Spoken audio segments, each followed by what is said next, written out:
huyu naibu wa rais Abraham Kithure Kindiki anatosha ama atoshi? Anatosha ama atoshi? Ni fire si fire? Ni fire si fire? Wapi nduru ya Profesa Kithure Kindiki?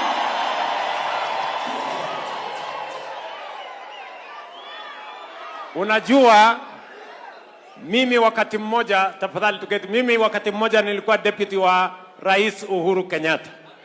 Si ni kweli? Na ile kazi huyu muungwana anafanya ni ile nilikuwa nikifanya wakati nilikuwa naibu wa rais wa President Uhuru Kenyatta. Si ni kweli?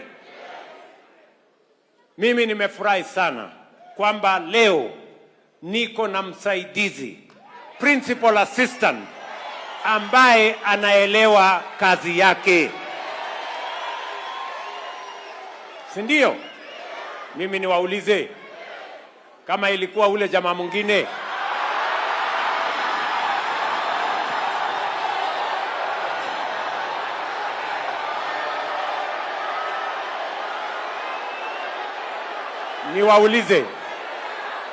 niwaulize, angekuwa na akili ya kuelewa mambo vile huyu jamaa anaelewa?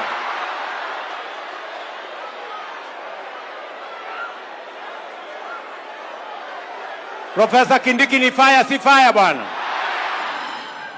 Sasa mnajua kazi yangu imekuwa rahisi, kwa sababu leo niko na msaidizi ambaye anaelewa mambo ya serikali, anaelewa barabara, anaelewa stima, anaelewa universal health coverage, anaelewa elimu, anaelewa mpaka hata maneno ya savings, anaelewa mambo ya serikali. Kindiki ni fire si fire?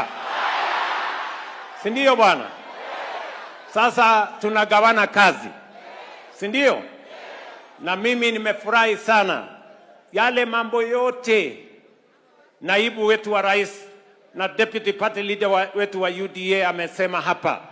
Sio kazi ya William Ruto peke yake. Hiyo ni kazi ya Wakenya wengi ambao tumeshirikiana na wao.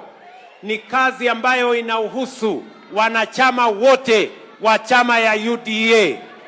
Kila mwanachama wa UDA mahali popote ulipo, ujue ya kwamba hiyo maneno Profesa Kindiki amefanya hapa, wewe ni sehemu ya wale watu waliotusaidia kutimiza haya mambo ambayo tulikubaliana na Wakenya.